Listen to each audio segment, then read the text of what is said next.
Poisonrana. Hello. Hello, hello, hello. Braden Herrington here with Davie Portman for Poisonrana Live. You found us in whatever podcast app you're choosing to use right now. Click that subscribe, click that 5-star review, and of course, we are live on youtube.com/@PoisonRanaPod. Hello, YouTube room. How are we doing? Hello. If you're listening to this on audio, hello, wherever you are. Safe travels. Maybe you're on a drive. Maybe you're taking a nice hot shower. Whatever it is. Hello. Welcome. If you're in the YouTube chat, drop a frog.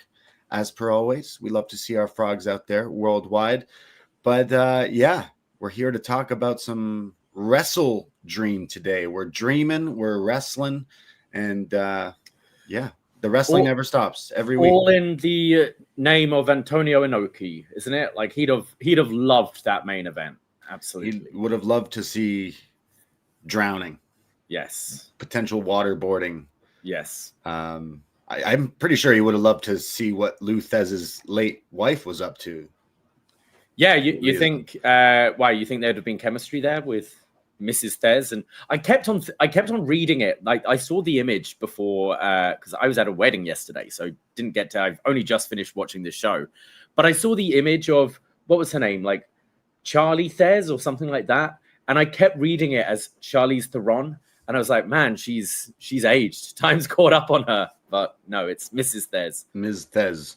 Yes, we'll talk all about Miss Thez. We'll talk all about the dreaming and the wrestling. And yeah, you just finished what probably felt like a 5-hour show. I mean, it was a 5-hour show. Yeah, it's been a struggle today trying to get up after open bar at a wedding all night and then try to watch this whole thing in time for this show. But I did it, and I'm here. You know, it's like, we're missing some key characters and elements of a pay-per-view cycle this time around. Maybe we'll end the pay-per-view at a reasonable time. What if we add some matches? Just let's add a match and a half to let's add 3 matches that that we didn't add before, but we can't have a pay-per-view go less than 4 hours long. No, that would be wrong. Morally corrupt. So let's add matches that we've already aired on Dynamite. Yeah, and gotta get the most for your money, right? These shows are always thoroughly enjoyable. Like I very much enjoyed this show. I will say I think this was on the lower end of AEW pay-per-views. It kind of did just feel a little thrown together, but still some great stuff that we'll be talking about, I'm sure. But shall we get some plugs out the way first? Absolutely. Yes, we are Poisonrana. Go to poisonrana.ca. Click the links of everything else that we do. We do Up Next for Post Wrestling, but we do tons of other shows, including our patreon.com/Poisonrana. Go check it out and see all the different pods that we have out there. We do tons of retro wrestling reviews, movie reviews, and so much more. Recently reviewed Invasion 01 from Team WWF versus Team WCW, ECW, DDP stalking Undertaker's wife, the whole shebang from 01. So we recently talked about that pay-per-view with the whole NXT TNA invasion that sort of happened.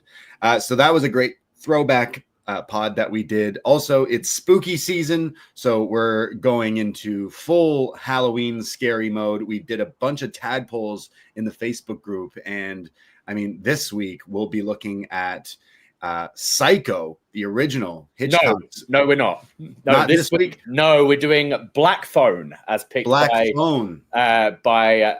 Chris Price. He wanted to do WrestleMania 28, but next month we're literally going to be talking all about Rock versus Cena. So we've asked him to delay that a little bit, and I feel bad, but something spooky. He's like, hey, can you guys? I picked like our world champs. They're our biggest supporters, our biggest family, if you will, world champ family members, tiers in the patron. But we literally have been doing a John Cena show, and he's like, I want you guys to review this WrestleMania 28 because it was the first one I went to.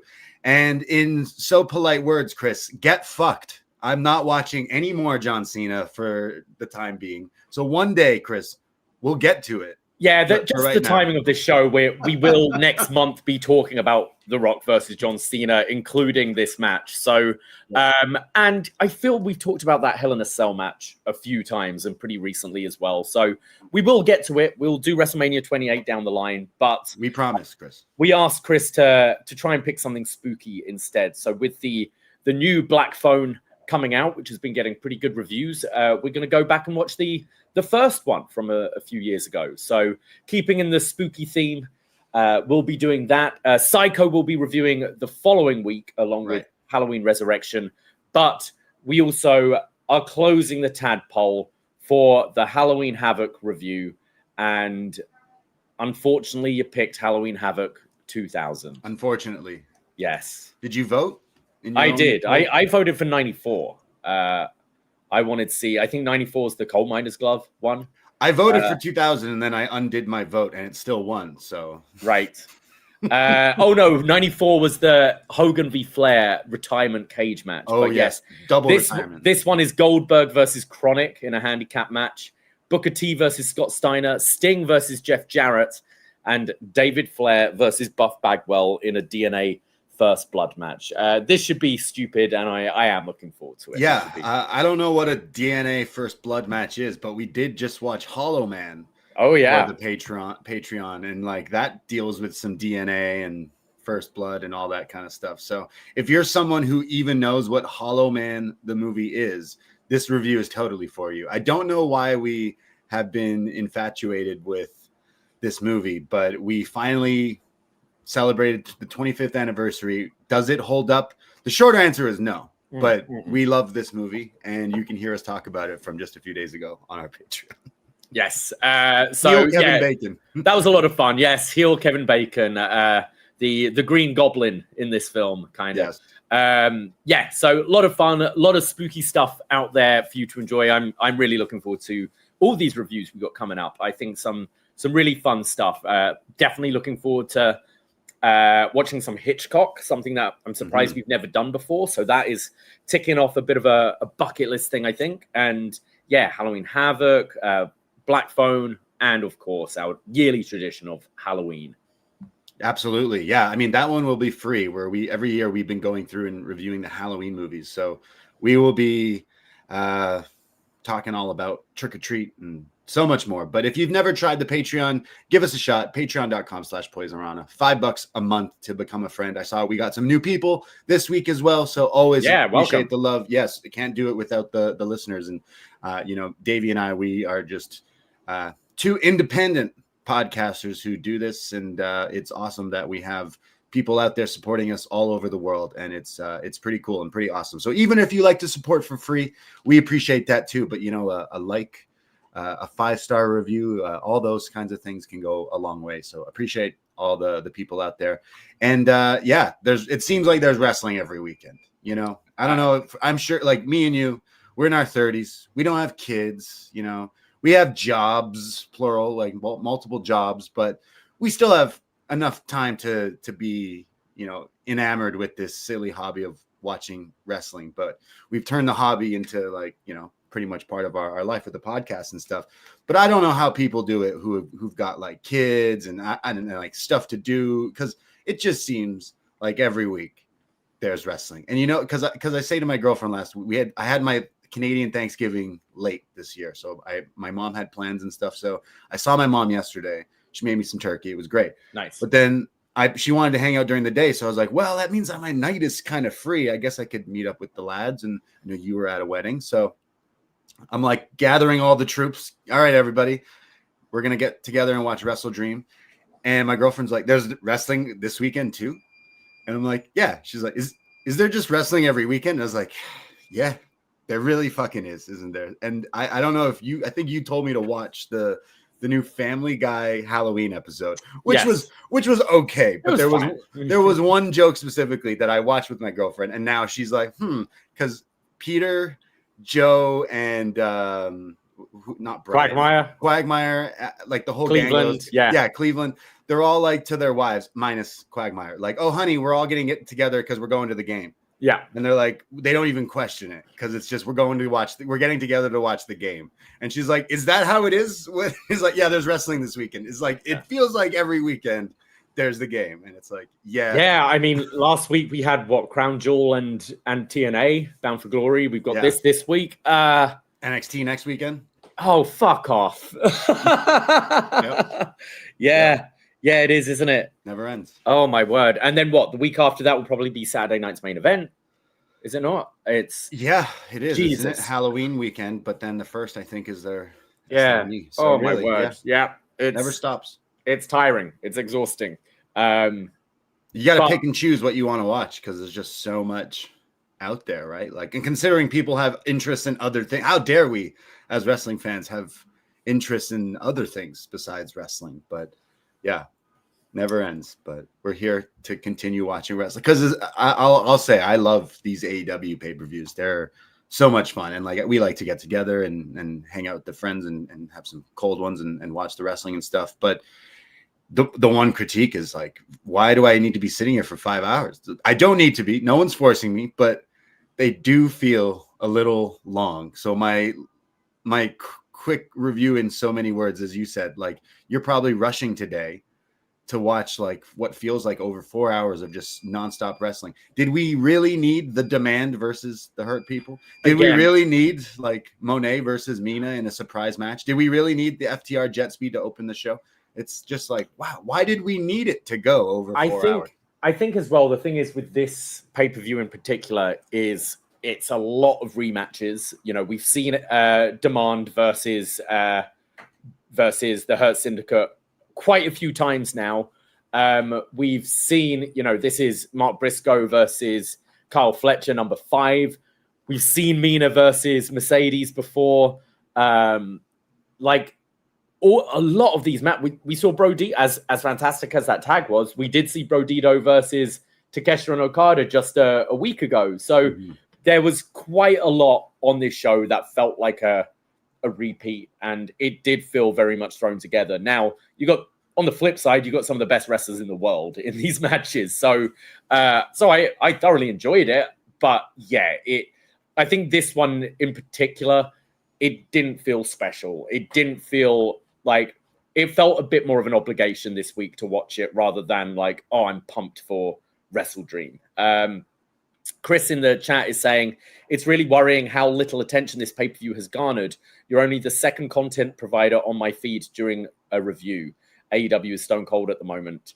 And yeah, it goes on to say a lot of the big outlets not covering this one yet, which is, it did feel like an added pay-per-view, didn't it?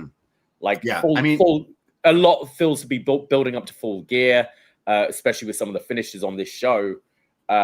Like, that feels like the next big one. And this really just felt like a pay-per-view for the sake of having a pay-per-view.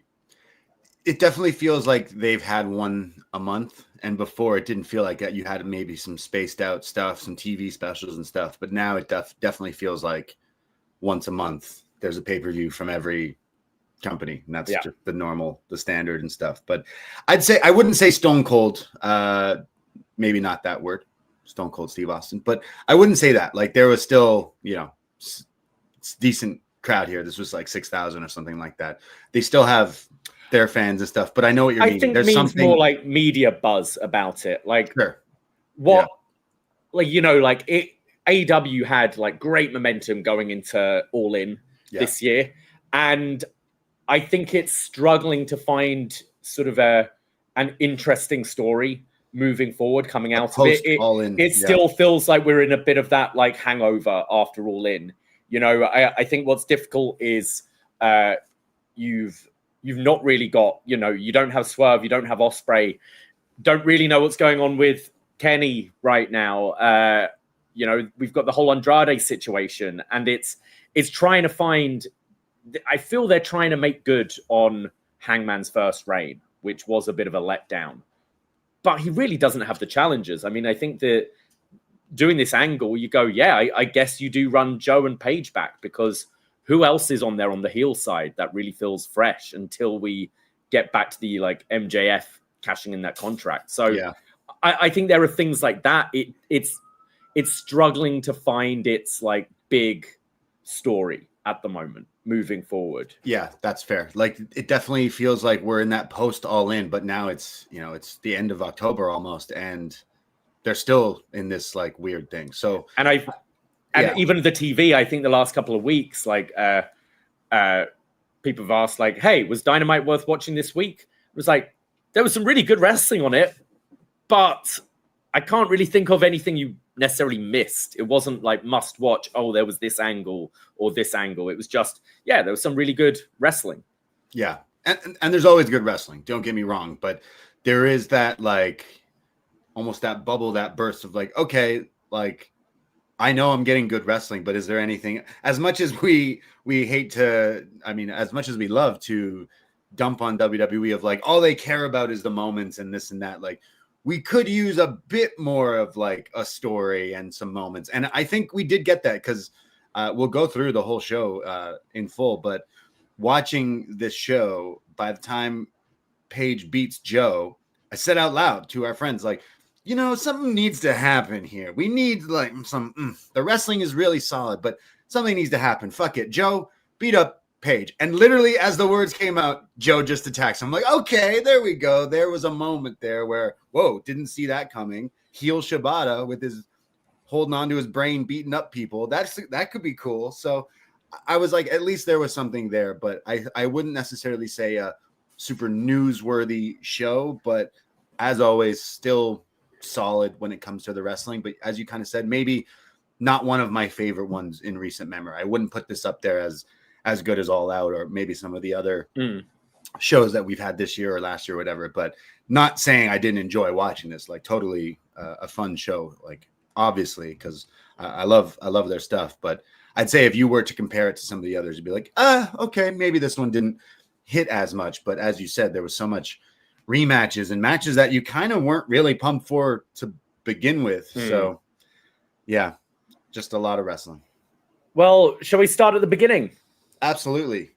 Did you catch any of the tailgate brawl apart from the tailgate brawl that was on the main pay-per-view? Okay, well, I didn't because I was rushing home and trying to get everyone over to watch it. So by the time I did, we ended up starting the pay-per-view just a little late. So I didn't. But then today I did see maybe the only important part of the tailgate, which was when they cut to AEW New York. I'm not sure where this restaurant or bar was, but they had people. It was almost as if like we're big fans when we do retro reviews of when WWF used to cut to different people at the WWF. Big Boss Man or Hardcore Holly. Hardcore Holly, Shawn Michaels. Yeah, you know. But they cut to some bar somewhere, I guess, in the city, and it had some people hanging out and like, I don't know, wrestlers or whatever. But the Costco guys are there, and they're pretty much like, hey, we're going to be at Full Gear. Don Callis family, you guys, you know, they beat up his kids. So this feud has been ongoing. And then literally Rocky and Trent show up and beat the fuck out of him as the kid is crying. And they go, yeah, we'll wrestle you at Full Gear. So I thought that was something so funny because you had all these, like, whether they're actors or be, you know, wrestlers or whatever is like these people in the background were supposed to be so shocked that they attacked them at this restaurant and no one helped him at all. So unironically, 2 years in a row of going to Prudential Center to watch the Costco guys. So. They should join the Don Callis family. At this they point, should turn heel like that. Oh, no. Rocky said when after he beat him up, I think to start the fight, that Mama Justice is going to join the Don Callis family. Okay. And that's when he was I think one of them should, right? Like the daughter, the Rizzler. The Rizzler is the more popular out of all of them. Yeah, Rizzler should join the Don Callis family for sure. He would definitely be the one to turn. So we'll see. But yeah, I thought that was pretty funny that they did the like at the tailgate, because like they're treating it tailgate like how we do tailgates, but it actually had people at this event. So I thought that was it a Dave and Buster's? Because I know they do the streaming there, don't they? It could have been, but I don't know what it was. But I thought it was pretty funny that the Costco guy got beat up, and then Rocky spits out the cookie. He said they were terrible. But yeah, did you watch any of the other?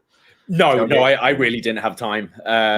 But I did like though how they started the show with kind of the overrun of the tailgate brawl. I thought that was pretty good, and Yeah, I find some of these like pre-shows don't necessarily do the job that it's there for, which is to sell the pay-per-view, you know? And Right. and I actually thought this was like quite a clever idea of, you know, getting some interest dragging over, like having the match stop, like cut off halfway through to go to the pay-per-view. I thought it was different and I quite liked that, and thought the four had a pretty fun match. Yeah, it was definitely a weird, like, again, I was watching on delay, so I loaded up the pay-per-view and started around like 8:40 with everyone. And then it starts with pyro and people wrestling. So I was like, oh, have I somehow rewound to the pre-show? So I kept trying to rewind and go forward. And I'm like, wait, this is the pay-per-view. So it did confuse me at the beginning, but I thought it was cool. I love both these teams, right? But it was just like, you could have had this on the pay-per-view to open with regardless. Like, I don't know if it is needed to be on the thing. You could have cut some other stuff from the show, but I love these two teams. It just was kind of like, okay, like, we have watched you guys wrestle. There was a fucky finish, so it does make me think that we could go see this again anyways down the line. We have had this match before, haven't we? Yeah, and they've been wrestling like singles matches and stuff as well. So again, like the whole show felt like this, didn't it? Like every match felt like a rematch of something. And yeah, obviously all four of these guys are great. Fucky finish. I assume you'll have to have FTR go against Brodito at some point, right? And yeah, I feel like they kind of need a tag championship run with these, for these heel characters to go anywhere. It kind of needs to get to that stage.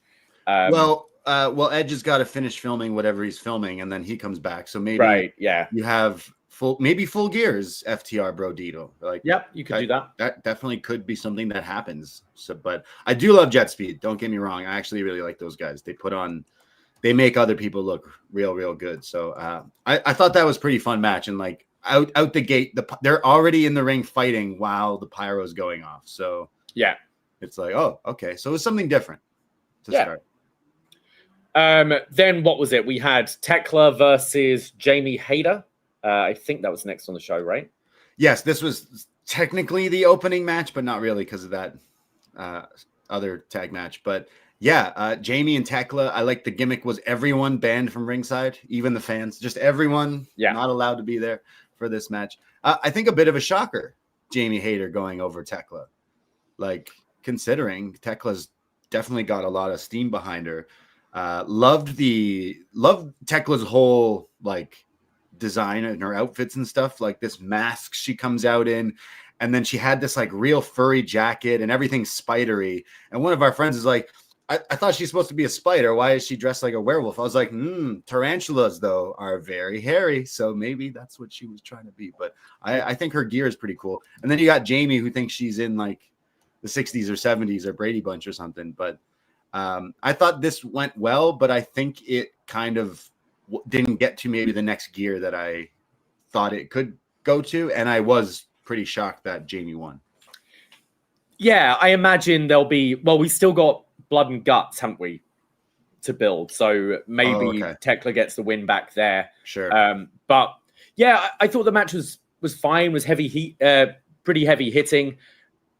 I was just looking because these two haven't had a singles match yet, but I think because Tekla's debut was taking out Jamie Hayter and then Jamie was injured for a bit. Again, it feels like this has been going on forever. So it kind of felt like it needed to just get over with, and even Blood and Guts just feels a little stretched out. So they're really going to have to do some work to make that interesting and start filling up the teams because, I thought this was okay. We know kind of we're going Statlander and Mercedes moving forward, but do you think either of these are going to be in that women's title picture anytime soon? I don't know. I don't know if it's officially announced, but Full Gear is definitely Statlander versus Mercedes. Is it title v title or something? Which we saw last year, didn't we? Yeah. So this would be the third encounter, I think, between these two. So like, are we getting double champion, or is Stat taking it from Mercedes? Like, I kind of don't know where we go with that. Yeah, I wonder, it might just be for the world, kind of like Tony versus Mercedes was. Right. And I think maybe you have it as that like white whale for Mercedes, where she can win all these belts, but still when it comes to this title. She's already got 2 wins over Statlander. I think it will do a lot for Stat to kind of win that one.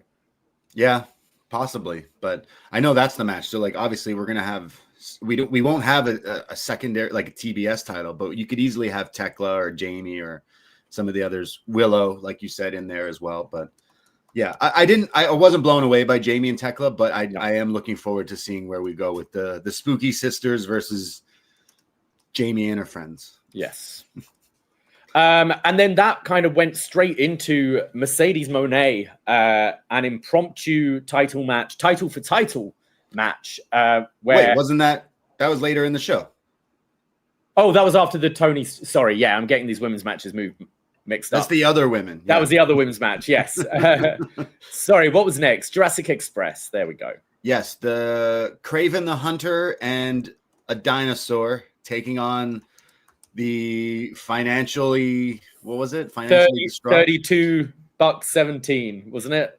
They have $32 in their pocket. 32 bucks Productions coming soon from the Young Bucks. I love this match, actually. Tag team stealing the show for me on WrestleDream. This match definitely set the table, but a $500K match only in AEW where the winners get $500,000. And I don't know about you, but I instantly asked myself, what would a dinosaur do with $500,000? And then Tony Schiavone, I think halfway through the match, was like, just wondering, what would he do with it? And it's like, yeah, that is a value. That is it's a question. And I'm thinking, is there like dinosaur strip clubs? You know, is there like, where would he go shopping? Maybe he'll go to all the Natural History Museum and pay to get his friends to get his relatives back. Yeah, back. The fossils. Yeah. Like, what would I'm thinking Jurassic Park. Is he going to try to like bring back his family to life? Like, what would I need vignettes of Luchasaurus on a fucking beach this week on Dynamite, just living up the life of like making it rain. He needs like a blinged up mask moving forward, and it would be sick. Yeah, that would be sick. I want to know. Let me know in the chat, what does a dinosaur do with all this money? Because I'm interested. I want to see. But I thought this match was pretty crazy. The Bucks having a hell of a year for me. I'm really loving their matches. But yeah, what did you think? Yeah, I thought this was fun. It's impressive how the Bucks keep on finding new ways to reinvent their entrances and stuff. Like this gag has been going on a couple of months now, and they're still able to find fresh stuff, right? And how are you finding the new presentation of Jack Perry, where it's kind of a hybrid of his scapegoat and Jungle Boy? Now he's just Jungle Jack, right? JR was right the whole time. JR calling him Jungle Jack was not a mistake. He just was like, that's his name. So yeah, Jungle Jack Perry. It's like I said, he came out dressed like Craven the Hunter. And then I watched the promo on Dynamite where he had the knife and stuff. If you look at his social media, he really loves making knives. Yeah. And stuff. So at least they brought something that is his real personality into, but I didn't like him holding a knife and then stabbing it into the wood as much. And I think he's such a good wrestler because there was some crazy wrestling in this match, like that move the Bucks have been doing where they springboard and then powerbomb the guy. You know that move that they've been doing this year, like in the last year or so. They've added that to their repertoire. But Jack Perry countered it with a Rana, and like we haven't seen that before. And I thought that was so slick.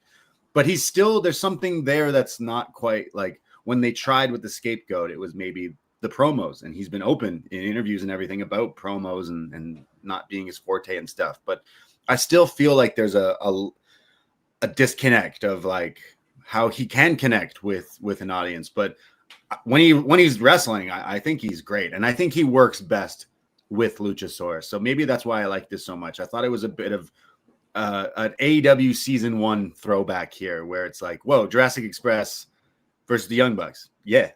It was some great wrestling, but I'm not quite sure where we go with them. I think it's great having Jurassic Express back because it does add to the tag division. I think I'm still finding Perry bland, not in ring, not wrestling, but you talking about the disconnect, and I think I get the feeling he's really like overthinking his presentation a little bit. He's trying to honor that all the heel work he was doing before, because he's not a squeaky clean babyface. You know, we saw him, was it on Dynamite, like thinking about cheating and stuff like that. Like, so he's not squeaky clean yet, but I don't know if he has the chops to make this interesting. You know, when Jurassic Express was first a thing, it was fine, just have this quiet boy and his dinosaur, and it worked. But now they're trying to have him a bit more grown up. Now he's a man. Now he's a man, and I still question a lot of his like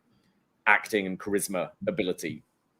I think we're on the same page. Like, again, when he's wrestling, he's awesome. And that finisher, just try to explain what that move is. Was it the Chaos Theory or whatever the Countdown to Extinction, they call it now. That move is nuts. We were sitting here trying to figure out. We were reenacting. It was like we had to rewind it like 3 times. It's like Luchasaurus back suplexes you, but like a full rotation for then Jack to catch you and flip you into a powerbomb. So the guy taking it basically has to do like bunch of crazy shit. I think it's awesome. But yeah, love the match. Want to see more of the Broke Bucks and their entrance. I had to pull up the picture of all their like purchases, their expense reports. Yeah. So that led them to have $32. But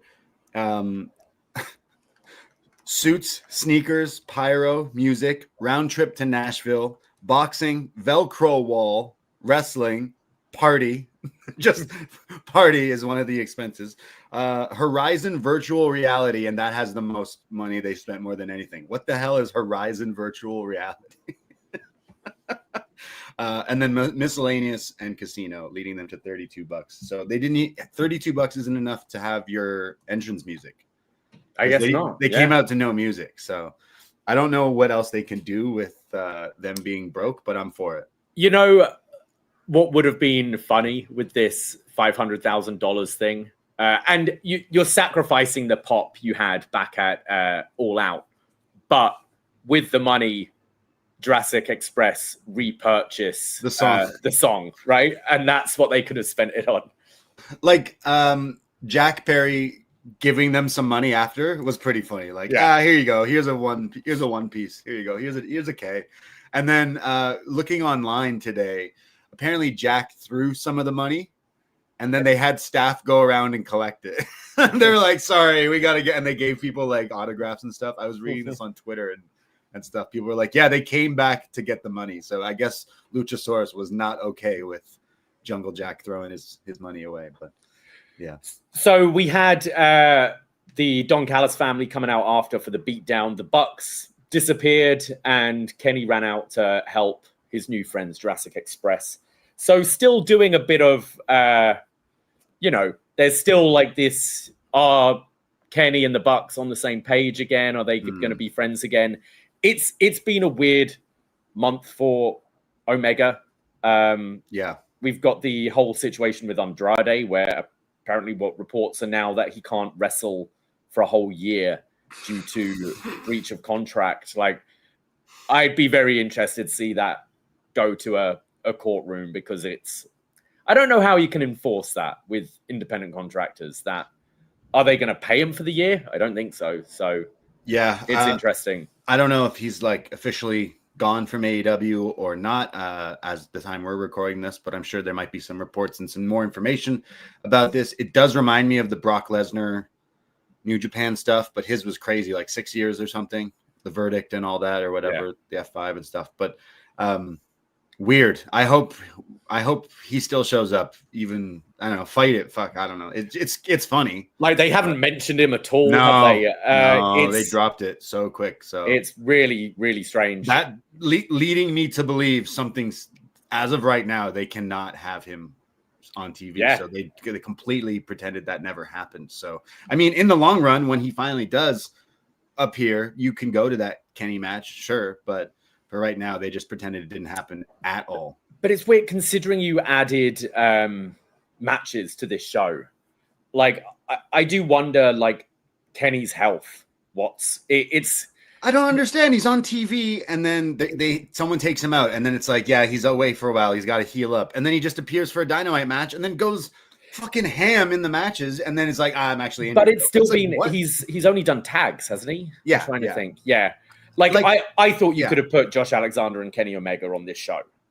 Right? Like you had him do a run-in instead, and it is odd. And it's kind of the same with Eddie Kingston, which we talked about. And I just wonder how healthy they actually are, where they want to, maybe the tags are like Kenny feeling it out, like feeling how he feels after it. And like it's very strange. He clearly okay, so we had the Kota Ibushi injury, and like, if reading between the lines, if I was a betting man, I would have assumed we were going towards Golden Lovers versus, Josh Alexander and Hechicero or Andrade or something at this pay-per-view if you weren't going to do Andrade and Kenny one-on-one. Whether or not that was taken away instantly, then they clearly had something Golden Lovers. Dare I say Golden Lovers versus Takeshita and Okada maybe at like Full Gear, which, oh my God, that's hurting to say. We'll probably never get that. But to have Kenny then come out here, just shows up in his jeans, no shirt on, looking yoked, and gets a huge pop. And people now the gimmick is like, yeah, we just want to see Kenny cool, but it does make you wonder, like, hey, like, are you good? Like, if you need to heal up, then go heal up. But they keep doing this like Omega teasing thing, like where, oh yeah, he's away, or he got beat up, and then he shows up back on Dynamite and has a match. And then I'm wondering, okay, is he gonna be like barely in this match? No, he goes in, he's going fucking crazy, he's doing all this shit. I'm like, okay, so you're fine, so you're back then. And then he's not on the pay-per-view, so it's like, okay, so wait, you're not good then. So it is a little confusing. And being one of my favorites, I'm like, can we like shit or get off the pot right now? Because if he's hurt, then don't then ice him. But there's a lot of people out right now. So I'm wondering, like, is he even going to wrestle? Because like they pushed away that Fletcher match. They clearly want to go towards that match, but they're like, let's not go to it yet. Is it because Kenny's not ready, or is that just people assuming that? So I don't know if we're going to go to that match. I want Kenny versus anyone at Full Gear, to be honest. But like, maybe it'll be a tag. So I don't know. But he got a huge reaction coming out here because people were probably yo, why isn't he on this show? So he got like a run-in spot. But where do you think this goes with? He aligns himself with Jurassic Express, the Bucks. They could turn babyface. I don't know. Yeah, like the Bucks need to make up with Jack Perry, don't they? So that's the thing. Like, we're eventually going to have the Bucks as baby faces again, and just some crazy like five on five. I doubt they're doing a men's Blood and Guts this year because they are doing the women's, but some sort of anarchy in the arena or something. You can have multi-person down the line. I don't know. I just get the sense they're being careful with Kenny and maybe just taking each match as it comes and not over-promising anything. Because you'd have thought they'd have put him on something on this show. Everyone was talking about that. Like, everyone's like, oh, clearly there's got to be something. He's hurt if he's not on the show, or they're going to announce some secret match or something. And that definitely wasn't the case. He just came out. He came out to save Jack Perry, but he didn't come out to save Hangman. So I was wondering, oh, maybe we could go to Kenny Hangman again down the line. Well, he had to rest that intestine, didn't he? After making the save, he was with the Bucks, and they were showing him that virtual reality. Yes, something like that. But yeah, I don't know. I'm selfishly hoping because we're going. I want him wrestling because like he's my guy. But like, if he's not good to do it, then don't do it. But I want to see Fletcher Kenny. I want to see Josh one-on-one with Kenny. Like, get through all these matches if you can. But now that he doesn't have Coda, like, what do we do if all these tag matches? Like, who does he have? So I guess Jack Perry, Luchasaurus, the Bucks, they could go against the Don Callis. Have a trios match at the next one or something. Yeah. And then we had the Hurt Syndicate versus the Demand in a tornado trios match. This just like, we've seen this so many times. This did not need to be on the show. It didn't need to be on it. We just had the street fight the other week. We've had the trios match already. Like, it just, this was definitely one too many. And I'm finding the whole Hurt Syndicate thing very odd at this point. And I still like elements of it. Like, I like all the guys involved, but I don't know. I felt we almost devalued the tag titles, right? Them being so dominant and then not even dropping it, really. Them just leaving the match for Brodito to win. Not seemingly being too asked about losing the titles anyway.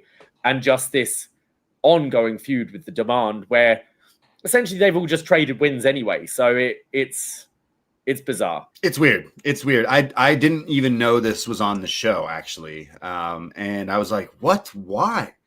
Like, at one point, this one didn't need to be. We've seen it at the last pay-per-view. We've seen it on TV. I thought the blow-off was the hardcore match from Dynamite, like this week, last week or something. So I think this was just to just have them on the show.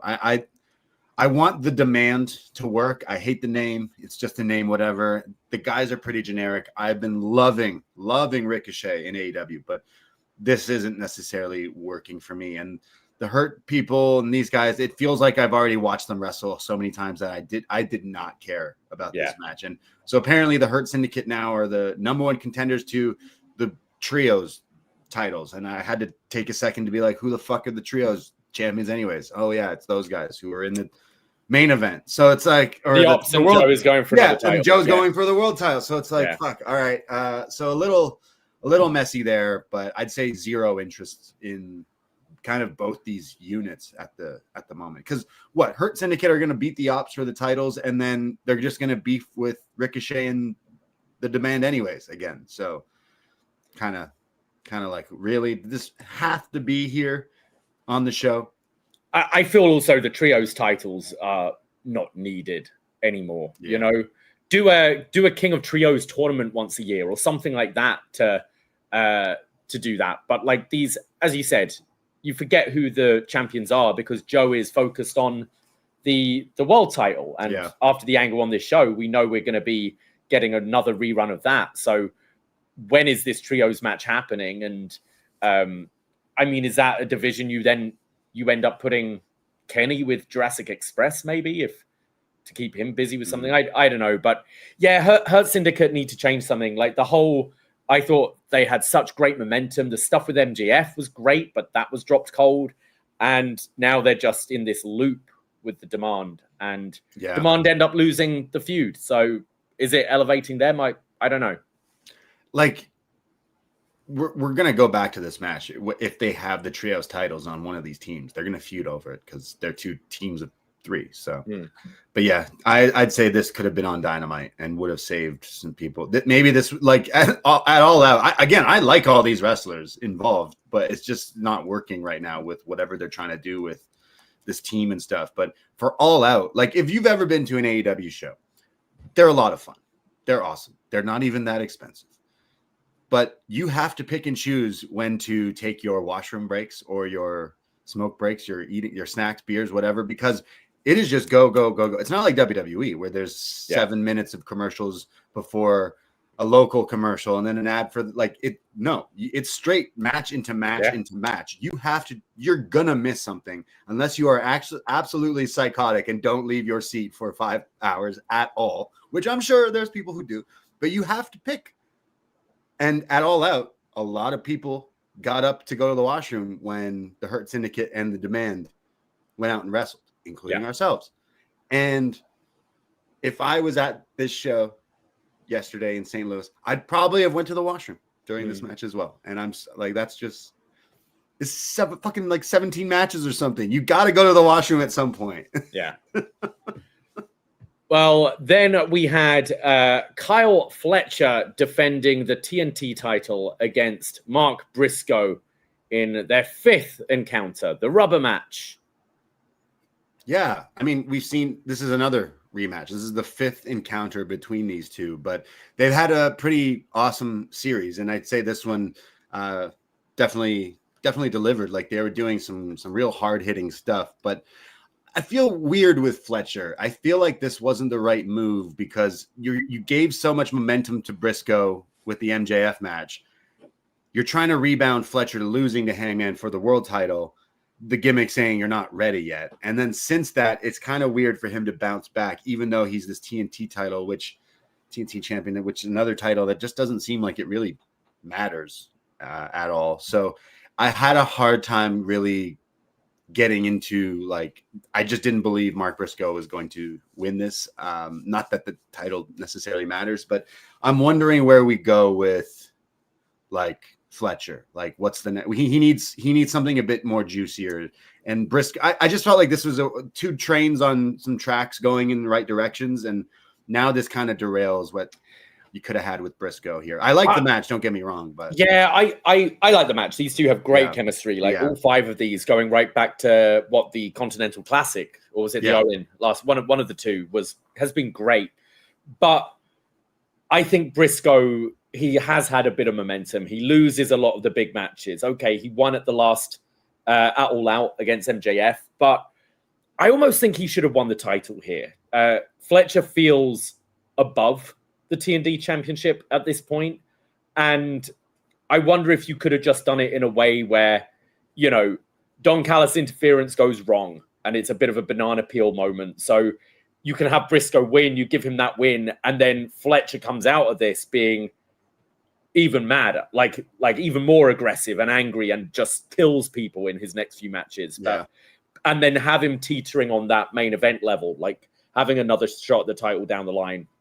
Yeah, I thought you could have given Briscoe this, and I think a TNT title run with Briscoe feels right. Like, that feels the level like Briscoe is, and I think this TNT title is kind of holding Fletcher back a little bit.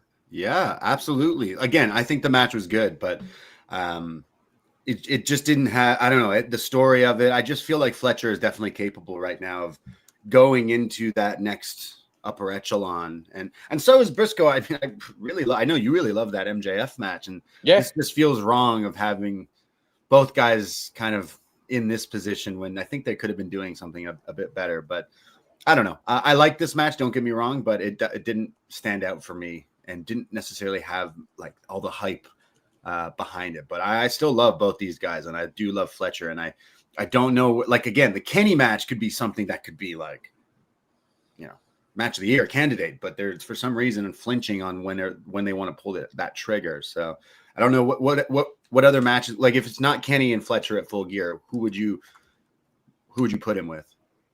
Sorry, Kyle? Yeah, Fletcher. If it's not Kenny. Yeah. What else? Orange? Have we done that feud? We just did it on TV, no? We did, yeah. Yeah, we did, like 2 weeks ago, yeah. Yeah, I don't know. Yeah.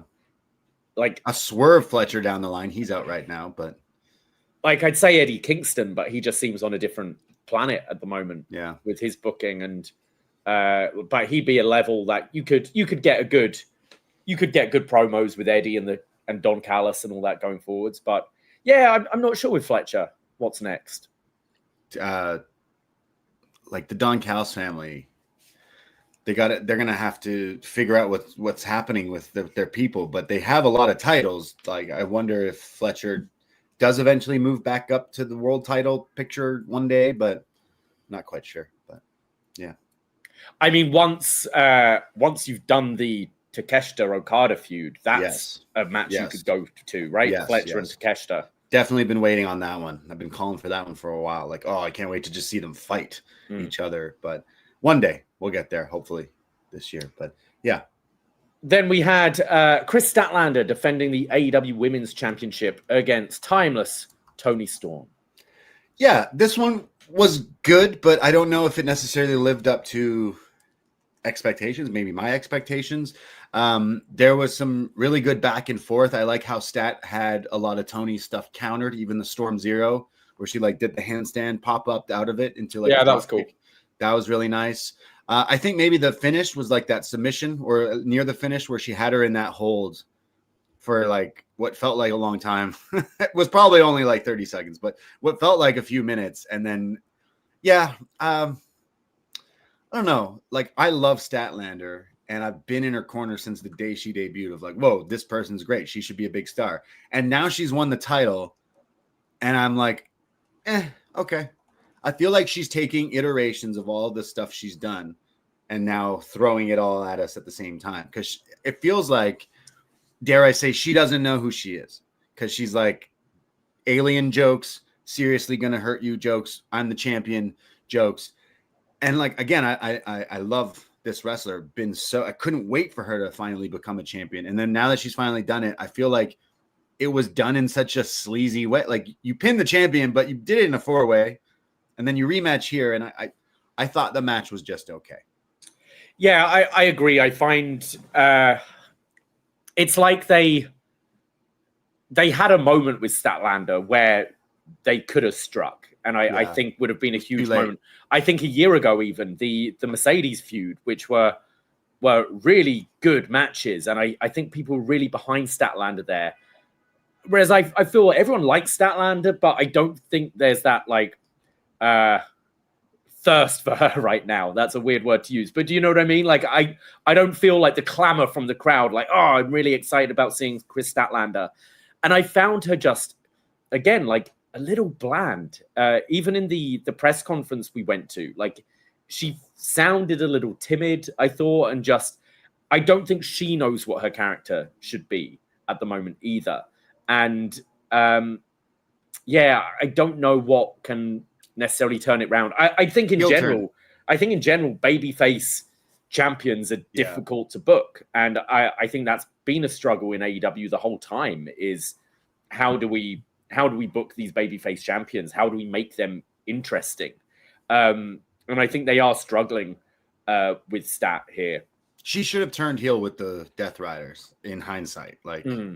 Because I love my aliens. I've been such a big supporter, and just since winning this title, it feels like she is using all the past gimmicks of like throwing, being kind of corny, and it's like when you're in high school, junior high, and you keep trying to flirt with this person, this girl you're trying to flirt with, right? And you're real like, I really want to ask her out, blah, blah, blah. And then somehow you get a date with her. And on the date, you're just using one-liners. And she's like, dude, why are you, like, you're already on the date. Why are you using one-liners? Like, pickup lines. I feel like that she's the champion. So why are you making corny jokes about being an alien, all this? You're the fucking champion. You should be like, yeah, I'm a bad bitch, essentially. And she's not. She's just kind of like, hey, look at me. I'm happy to be here. It's like, no. You're the world champion. Maybe act like it a little bit. Aliens take over. Aliens destroy people. Maybe be more of like, don't be ET. Be more like, xenomorph or something. I think the Mercedes feud is going to be interesting because Mercedes isn't the. I think Mercedes has definitely found her own, and it is a lot more comfortable in this character than she has been. But as far as promo battles go, it might not be great, these two, like, going forward. And the problem is, like, it does tie all your titles up with one thing. Like, we've got a lot of women, we were saying, what do you do with Jamie or Tekla? But there isn't really even that secondary title to go for, because now Mercedes is tied up with the world title as well. So I find the women's division still, like, you have your moments and then you'll disappear. Like, where's Rio gone again? Like, they're real good at when someone does catch on, like a Toni Storm, who just blows up and has an incredible, like, last year even.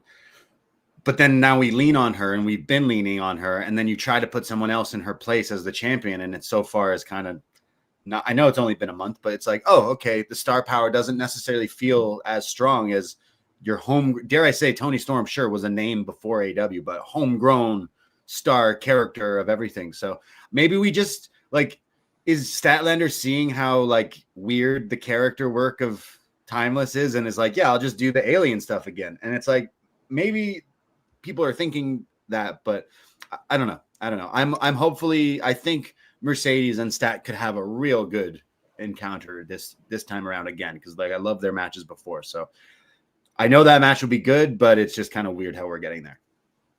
Jamie in the chat saying, if they invest time with the Death Rider story and play off Harley more, I think she'll get some good stuff to sink her teeth in as champion.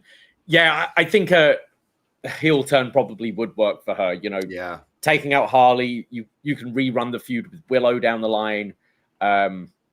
Maybe it's the Death Riders that help Stat beat Mercedes or something like that, which is and you can start pivoting Mercedes to more of a tweener coming out of that or something.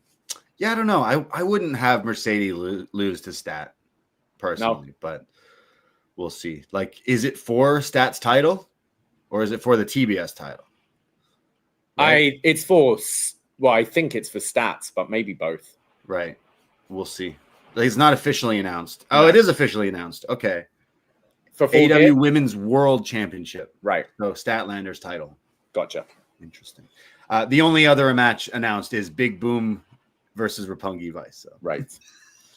And then that went straight into Mercedes versus Mina Shirakawa. Okay, so did you notice Mercedes comes out? Did you see who her crew was holding the belts? Wasn't it the frat house? It was the frat house. Yeah. Love the frat house here. Big frat house fans. We love guys in their late 30s pretending to be in university. The Van Wilders, the Animal House. I love the frat house a lot. I got a big pop out of seeing them there. They are fantastic. Love them. Who the fuck is Griff Garrison?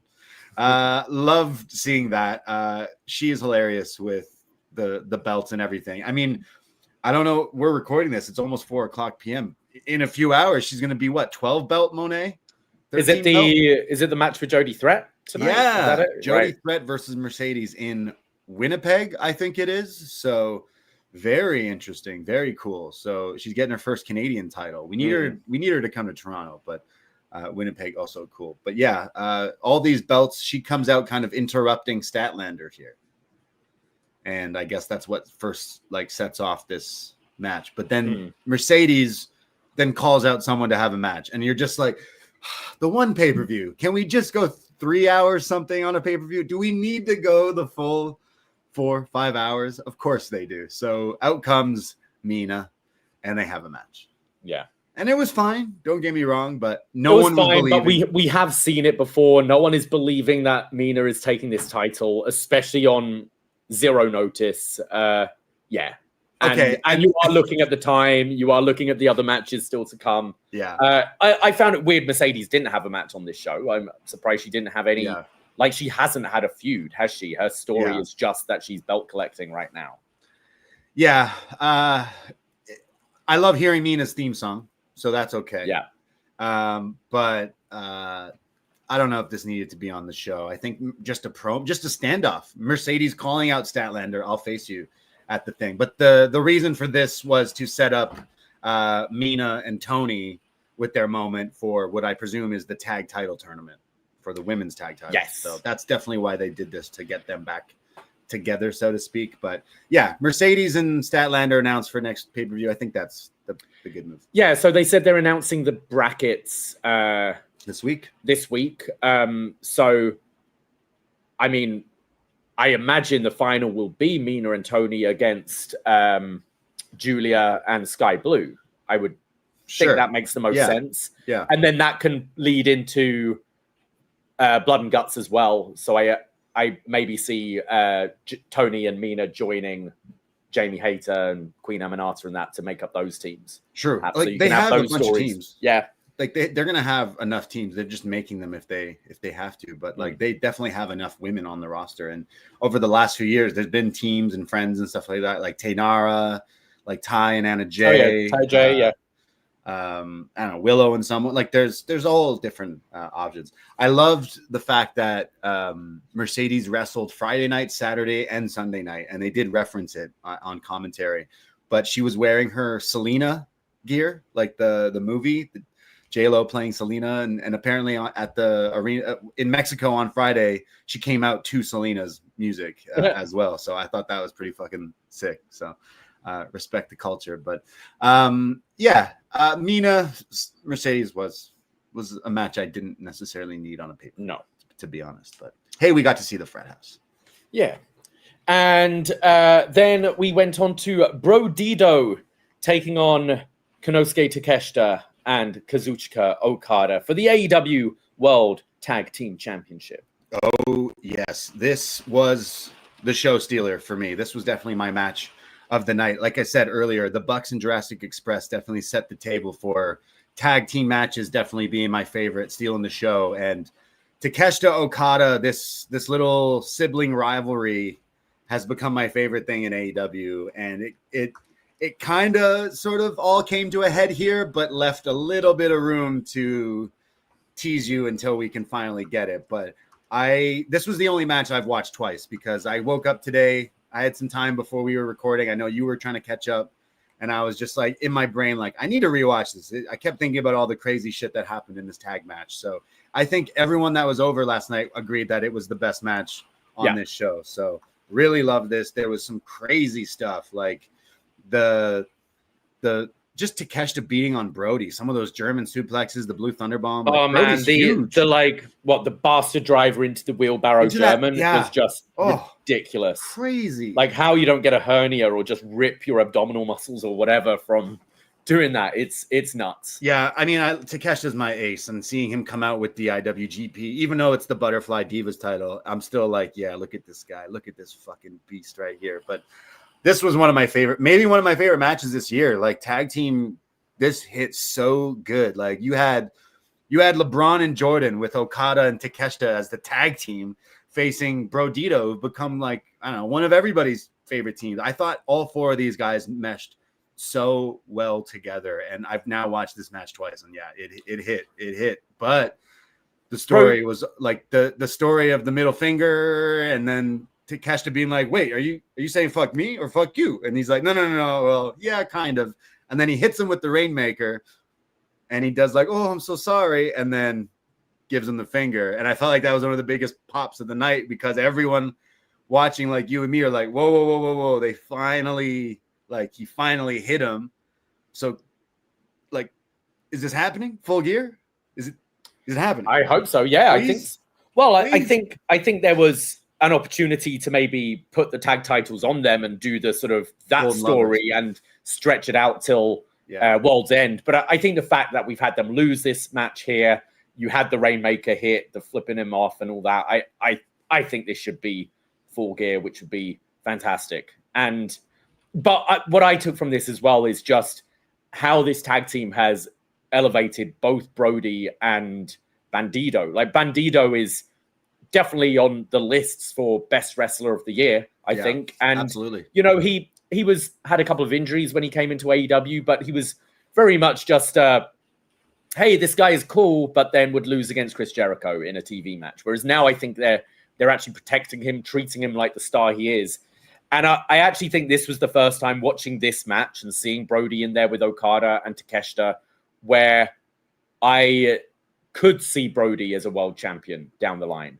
I've liked Brody, but I've never necessarily seen him reach that level. I've seen him as maybe have a TNT championship run or a few other tag title runs, that kind of thing.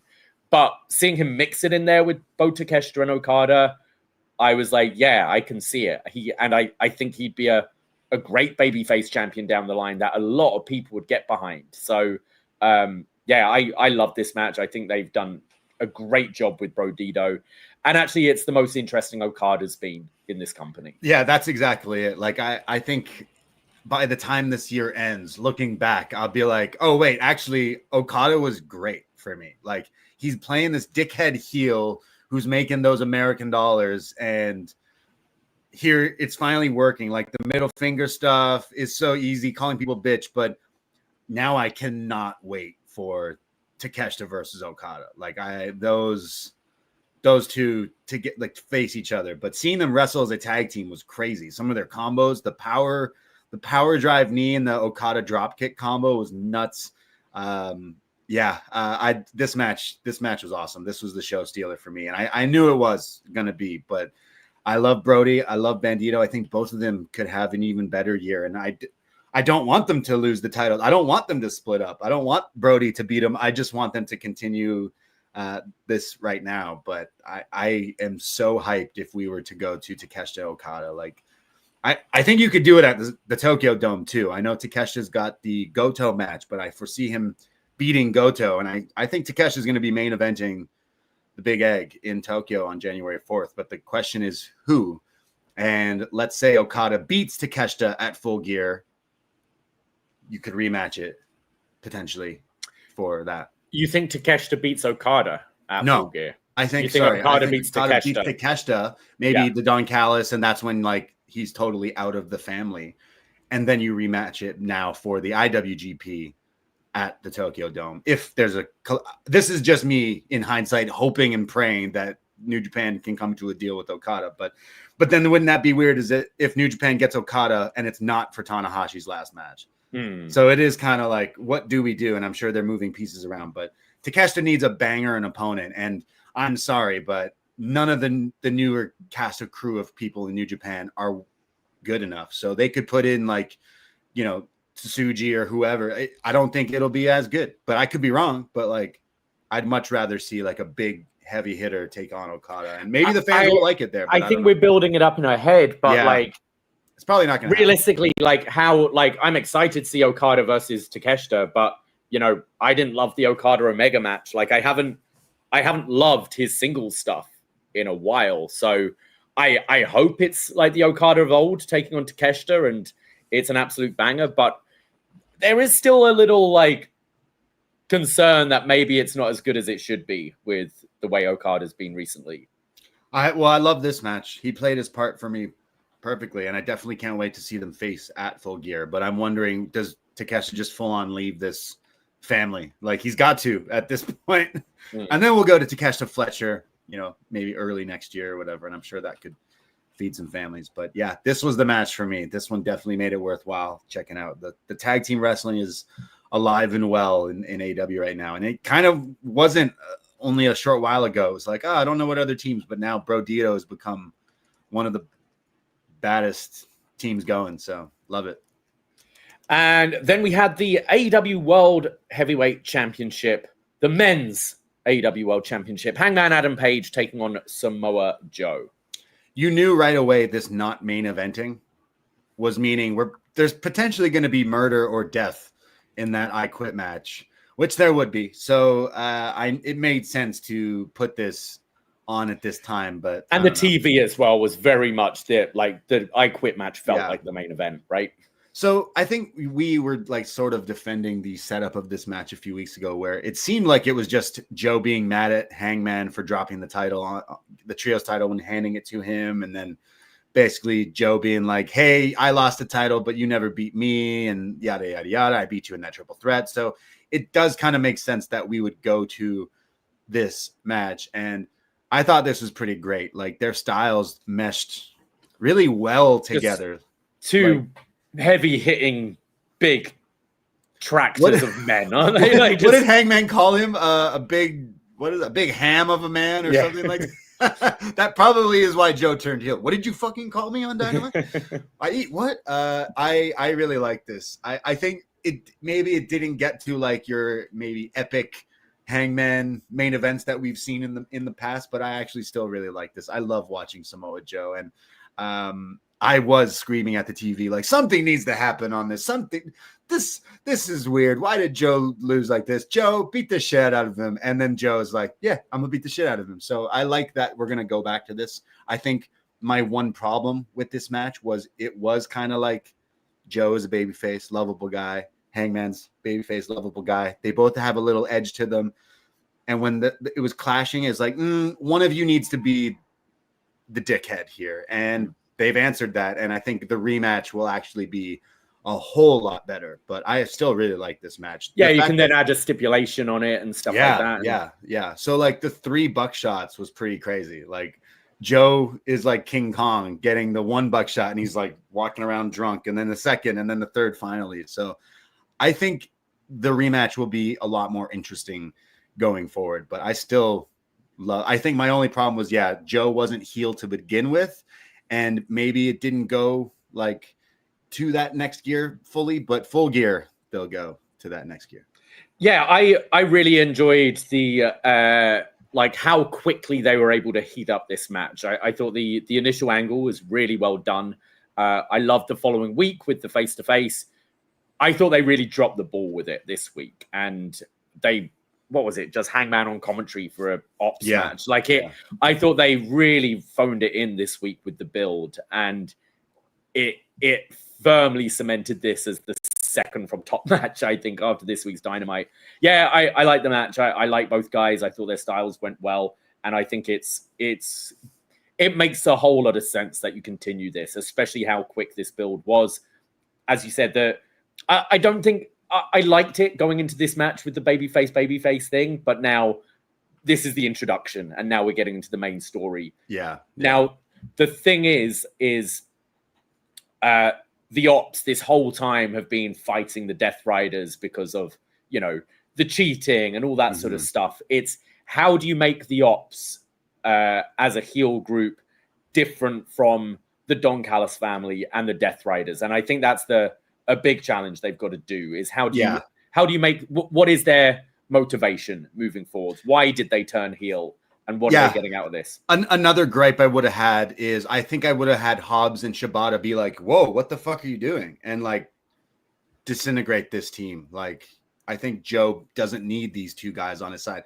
Also, Shibata, it makes sense. The guy doesn't have his full brain inside his head, right? It's still on a table somewhere. So he's just following. He's just listening to what Joe's telling him to do. But I think it's going to be a real challenge. We have way too many bad guys right now and groups of them. Like Don Callis has like 30 fucking people in that group. Then you got now these three being heels. Then you got the Death Riders. They got like 10 people. So there's way too much baddies, too many heels right now where we don't have the babyface heroes to go up against them. At least that's what it kind of seems like. So I like that Joe's going heel. I think people might just cheer him more that he's being the true Joe that we know, but I don't know what we do with these Ops. They're got to lose those titles to the Hurt Syndicate. So yeah, I mean, I wouldn't mind seeing like a Will Hobbs, Bobby Lashley feud or something like that. There's different iterations of the two groups you could do.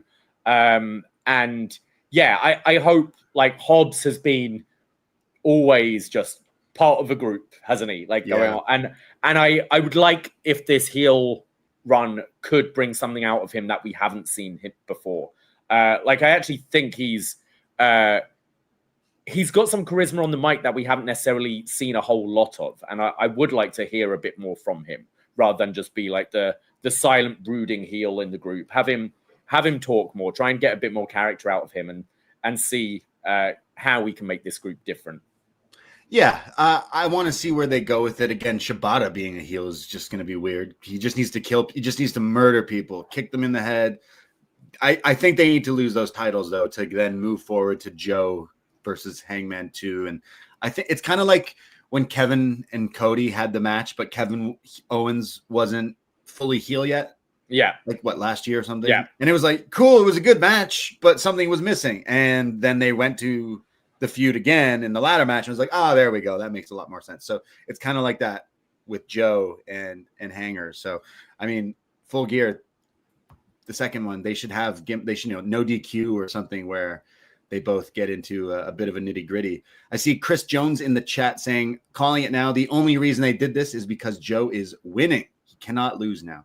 That would be great. I mean, Joe did it once before where we all just like wrote him off like, he's not beating Max for the title. And then he beat Max for the title. So love to see Samoa Joe be champion again, as much as I love Hanger, but maybe you're right. Yeah, I could see them doing that, especially with this new group. Well, now as a heel and the character shift, yeah, I could totally see Joe being there. It at least adds more intrigue into that match than this one had, I think. Like, remember Joe Nakamura? Their feud where the title flip-flopped a little bit? Yeah. You could do that. Like, do it on a house show? Do it on a House Rules. And wasn't that? Yeah, that was Joe beating Finn, wasn't it, on the house show? I think. He beat Finn, and then what? They went back to Nakamura because they had the one in Toronto, and then Nakamura won it back. Yeah, flip-flopped. So it did move around a little bit. You could do that where Hangman's like, whoa, you cheated, this and that. I don't know. I'm excited to see the match for sure. Joe is a heel in this feud. Maybe didn't see that coming, but definitely makes it a bit more exciting. So I'm in. Absolutely. And then we had the main event, Jon Moxley versus Darby Allin in an I Quit match. Oh, boy. Yes, I watched the Batman Dark Knight prison cell interrogation. Where's Batman and the Joker talking through the glass, and then Pac just shows up and beats the hell out of him. I thought that was pretty good.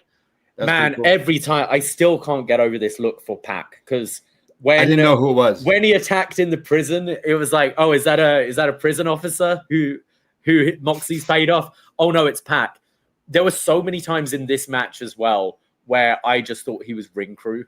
because he's in his all black. Just at least he got rid of the singlet already. Oh, has he? He wrestled on the pre-show, I think, and he didn't have the singlet anymore. Right. So. Okay. He's going through some changes. All right. Yeah. Let him do his thing. I Quit match. You know this thing was going to be nasty. You know this was going to be crazy, especially if they put it in the main event. So who would out crazy each other, Jon Moxley or Darby Allin? And I think we were there in Texas when it was all in. And as soon as the bell rang for Moxley and Hangman, us included, I'm sure many people were like, okay, what could they possibly do in this match to start? And right away, it was the fork and the stabbing. It was the same thing in this, like pretty much 30 seconds in. Darby's bleeding from the mouth. There's a chain wrapped around his head. Moxley's just beating him to a bloody pulp. I was like, wow, this match just started. So that got off to some craziness. And then the barbecue skewers. The barbecue skewer into the fingernail. The classic torture, isn't it? Yeah. This is just straight up old, like, torture methods is what this match was. So you had the skewer through the fingernail, which for the love of Pete's sake, I hope wasn't actually in this dude's finger. Yeah. That was pretty crazy. What else was there? Cesaro doing one of the most impressive Claudio spots I could recent memory. He had Darby up there what seemed like a whole minute, and he teases that he's going to run and throw him through those tables. But instead, he stops and goes, nah, I'm going to throw him that way. So then turns around full speed and runs again and throws him without ever dropping him. Yeah. And throws Darby like a baseball through that commentary desk and just guys bouncing around. I thought that was insane. Like, he threw him like nothing. You know, I always call the Cesaro Sami Zayn Dirty Dancing spot because it's like he lifts the guy up. But this was crazy. Very impressive. We had Moxley doing all sorts of dastardly things with the Death Riders. No one came out to help Darby yet. And then did you wonder, like, were you watching this like, okay, what could this fucking guy possibly do? Like, does he pull out a gun? Does he like pull out? I mean, that's they'll get there eventually in AEW, won't they? Like, we've had everything. We've had everything but a gun. So they bring out a fish tank and they fill it with water or Gatorade. I thought they were going to put piranhas in this thing. Yeah. Was anyone else as disappointed as I was? You know, ball, because we've done our best deathmatch ever podcast many years ago. But where were the piranhas? Where were the piranhas? We needed piranhas in there. You're just filling up a fish tank of water and trying to drown a guy. That's not very creative. No. What would have been if you had sharks with freaking laser beams or piranhas in there, sea bass even, if you were trying to get this guy. But no, they didn't have that. If you don't know what we're talking about, just Google search Japanese deathmatch piranhas and you're welcome. But yeah, I was really disappointed with this water. I hate to say it. I really didn't like this at all. I didn't mind the match. Like I said, there was some really cool stuff in the match. We'll get to Sting in a second, but the water stuff, it was too much for me. I kind of like when Hangman and Swerve did the needle. I was like, do we really need this? Okay, I guess, but I didn't like this. I think I hated this worse than the needle spot. You're holding the guy in there for 5 seconds. If it was me and my lungs, I'd be dead. if Moxley put me under for 9 seconds, I'm done. I know that, but Darby might have better lungs than me, you know, drug free, all that. But it didn't come across like innovative. I don't know. I didn't like it. I did not like this finish of this match. He ends up tapping out to a fucking sharpshooter or quitting to a sharpshooter. I'm like, I don't know. Am I alone on this? I like the water tank. I thought he was going to try, you know, like waterboarding him or something like with it. I think there was a way to make this a bit better with maybe, you know, every time he's pulling him out, yelling like, do you quit? It's a little WWE, but I actually think at that moment it kind of needed it. And then having Mox like build up the frustration from this not working with the water. But as a visual, I thought it looked pretty cool. It was different. I liked having it all like shattered with the water all over the ring mat and stuff like that. Big Sting fan. Lights off, lights on. I pop. I like his old man Sting look as well. Old man Sting. I think he's quite creepy. but I didn't like this here because this has been about, Darby. Darby's never beaten Mox, and Darby's fighting all these guys off on his own. And I thought the assist from Sting, it kind of undermines that a little bit. And then the finish being the Scorpion Deathlock. I think they thought visually this might. Yeah, it stings. It's the Scorpion Deathlock. Was it though? I don't know. It didn't look. Firstly, it didn't look great because I think Darby's smaller and Mox's legs are big. So and he's been almost drowned, and he's soaking wet, so he's slipping. And I think in their head, they would have thought this isn't just a sharpshooter. This is a sharpshooter in the glass. Yeah. But you can't really see the shards of the glass visually. No. It's not like when they've done the broken bottles or whatever, and you really see it. So I don't think you particularly got the visual. And I just think you couldn't have the choke out finish with Mox because we've just seen that at All In. Yeah. So it was just trying to find a different way and then paying homage to Sting with the... But it felt anticlimactic that all of this stuff that you're putting each other through. It was a fucking sharpshooter. And then it's a sharpshooter to win. It was a little, it was underwhelming. Yeah, it was like that for us watching. We were like, oh, okay. Right. Yeah, I think most people were expecting the flag choke out because it's very similar to the Hangman chain. And it's the flag that he brought up to the hill and the mountain or whatever. But I just called it a hill. I think that was I really like the match. There was a taser in it. There was ridiculous shit in this match. But when it got to the attempted drowning, they definitely lost me. I think it's at this point, you just got to bring out a gun. If you're allowed to just drown someone, that is attempted murder. This crowd were chanting, "This is murder," and it's can we maybe just go back to I wasn't expecting rest holds and arm drags and stuff, but I don't know. There's years have gone by. There's a lot more other ways to torture people, and just trying to drown someone in a fish tank that doesn't have piranhas. Thumbs down for me on that one. I have to say, I think the match up to that point was better than the Toronto match and was definitely getting my attention, but I don't think it necessarily lived up to my hype. I don't think I'm going to be going back to watch this one at the end of the year, but still entertaining show. Don't get me wrong, but the water thing was a little weird for me. At the end of the day, it's just them in a puddle of water and the guys tapping out or saying I quit to a sharpshooter. And I was like, oh, very anticlimactic. So I'm not quite sure where we go forward. Darby won. Does he get a title match? Does he go up against Hangman eventually? Does Moxley go away on that fishing trip eventually? Where do we go with these pieces? Because it felt like this was the blow off. Yeah, I think we need to get Moxley out of this group now. I think he's lost 2 big matches. He lost All In and he lost this. And I think the rest of the Death Riders do what they did to Brian. It's now you're done. You've lost these big matches. And I can almost see him expecting it as well and being like, okay, so yeah, you can split off. I don't know who you'd then have be the leader of the new Death Riders. Do you bring back Gabe? Is that a way you go? And you can set up something for Gabe for Wrestle Kingdom perhaps, or there's not necessarily a natural leader. It's full of people who are number 2s, isn't it? So so I don't know where you go with that, but I think Mox's time with the Death Riders has to be coming to an end soon. It just kind of feels like, we're at the Bloodline 2.0 era where it's now it's okay. Have we done Darby Fletcher? No, that's a route you could go, and I can imagine them having very good matches. And then I guess it's only really this 4-gear cycle you've got to get through, because then it's the Continental Classic, right? So then a lot of these big stars who we're kind of questioning what we do with them, they'll be tied up in the tournament. So there's that moving forward. Yeah.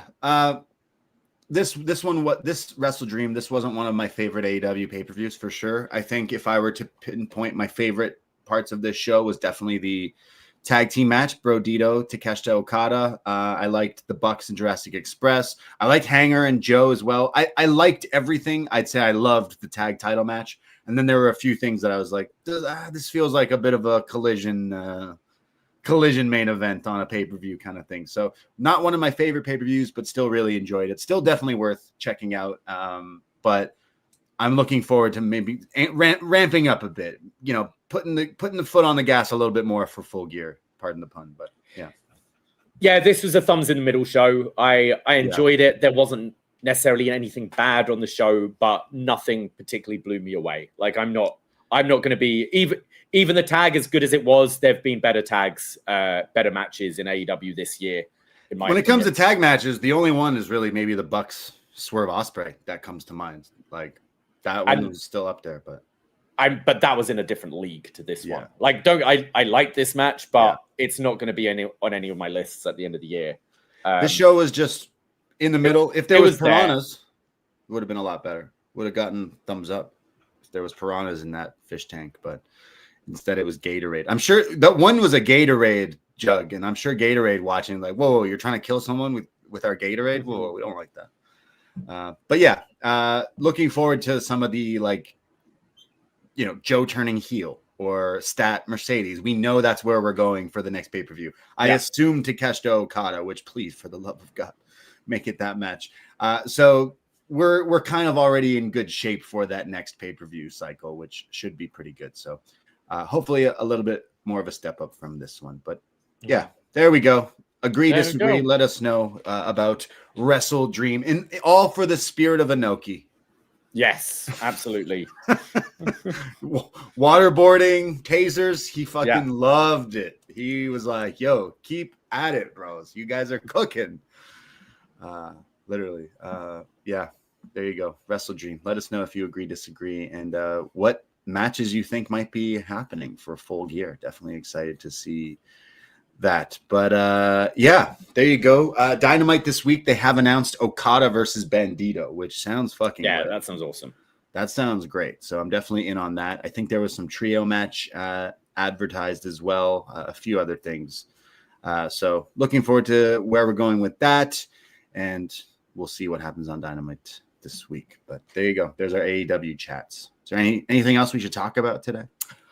I didn't really have much time to catch anything else due to, work, Blue Jays, weddings, and all that. So I didn't watch SmackDown this week. I did hear about the Ilya return, dethroning Sami Zayn, which I think is pretty cool. By all accounts, it was a pretty good match. And yeah, really happy Ilya's back and doing a big move, having him win the championship right away. And I think he should continue the open challenge because it's Ilya's wrestling that's going to get him over. So having him put on bangers every week, I think will really elevate this guy, and hopefully he can stay healthy because he's definitely someone interesting in WWE, like who I will go on my way to watch his stuff.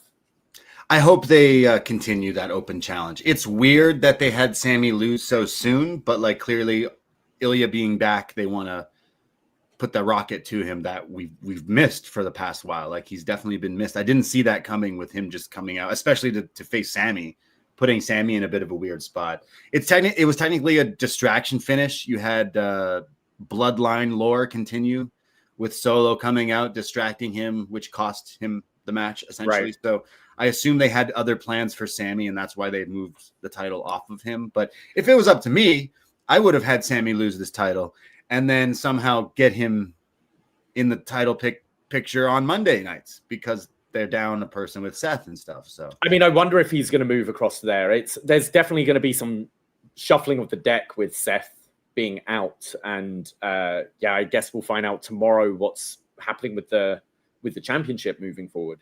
Yeah, no, it was a good match on SmackDown. I did watch it before recording today. I thought it was good. Do you see his neck tattoo? Whose? Ilya. Ilya got a neck tattoo? What? He's not quite tattooed Dragunov, tattooed Ilya, tattooed Jack, but it's a big fucking neck tattoo. Like he hasn't got any and goes right to the neck? Oh, Jesus. Yeah, I don't know if you saw that, but yeah.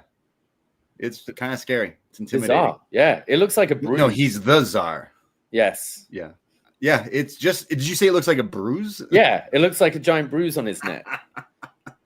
Dominic Mysterio got one too. That looks pretty sick. It's like a lucha mask or something underneath. But this but is he's got a bunch. So going straight to the neck is weird. Like I know neck tattoos are popular, but like normally you see some on the arms and things first. Like it's weird. I'm gonna get one just like it. Oh yeah, just as even bigger. My neck. That was the one rule. My mom said you can get any tattoos until I'm dead. You can get a neck tattoo. I was like, all right. I won't get a neck tattoo. Ilya with a neck tattoo. I saw there was his now girlfriend who just got released from like the WWE PC Evolve and stuff. I've never seen her wrestle, but I know she was in like LFG and stuff, leading a lot of people to be like, oh wait, Ilya, weren't you cutting promos in NXT about fighting for your family? Yeah. Interesting. Wrestlers getting neck tattoos. Yeah, divorcing their families, all for the love of the game. But I love Ilya, so wishing the best. I'm only poking fun. We forgot to talk about Luthez's wife. We did talk about her. Yeah, but we said we would come back to it because I had some thoughts about that. Oh, because okay. We like I said, I was watching this with a bunch of the boys, and when it cut to Luthez. And they said, this is Luthez, and this is someone related to Luthez. And they didn't quite say who it was yet. And all of us were like, oh, it must be his daughter. Right? Yeah. No. This was the late Luthez's ex-wife. Which made us all quickly go, whoa, wait a second. How old was Luthez? Because how old is she? She's old now, but... Which then made me go on Twitter. Which then made me realize a lot of people online were having this discussion with their friends. How old was the math has been done? Okay. She was like late 20s, early 30s, and he was in his like early 60s. Oh, wow. Okay. So for anyone trying to cancel Luthez, it's not that bad. But Luthez was in his 60s on AOL chats with Tony Khan and just bagging 30-year-olds. So long live the Thez press, So don't worry, you can't cancel Luthez, at least for that. But yeah. Anything else from wrestling? I know we talked about Raw a little bit on Tuesday with Up Next, but we'll see where they go with the picture of Braun with the world title has been circulating. How quickly do we go to Braun Breaker as world champion? Yeah, I mean, it's Braun that did the turn, but Reed just got that big win as well. So I don't know. Like, are we going to have a tournament of some sort or what? I guess we'll find out tomorrow, and we'll be talking all about it on Tuesday. Yes, we will be back on Tuesday to talk all about some NXT leading into Halloween Havoc, which is this upcoming Saturday night. We will not be going live Saturday night. However, next Sunday, 2 p.m. on the Post Wrestling YouTube, it's going to be Up Next / Poisonrana Live because we will be doing our Halloween Havoc review next Sunday, 2 p.m. Eastern time. So if you like this daytime hangout, please come hang out. If you're watching Halloween Havoc, whether it be Saturday night, Sunday morning, whatever, come hang out with us at 2 p.m. here on the YouTube on Post Wrestling as we talk all about it and, some Dynamite and whatever else. But we will be talking all about that on Sunday. And we'll give our preview and predictions this Tuesday on Post Wrestling as well for that. So looking forward to some Halloween Havoc. Hope you're having a happy Halloween season, spooky season. Patreon.com/Poisonrana. Go check it out if you haven't already. Tons of different podcasts out there. We have our Hollow Man review. We got the Black Phone review coming out this week, as well as Halloween Havoc 2000. Oh, boy. I know you're very excited about that. Chronic and Goldberg. Yeah. Is that the main event? It is. Very excited about that. Poisonrana.ca for everything else that we do. Again, thanks all the frogs out there and the friends. That is it. That is all. Take care. Goodbye. Be safe. And where were those goddamn piranhas? Ahoy! Poisonrana.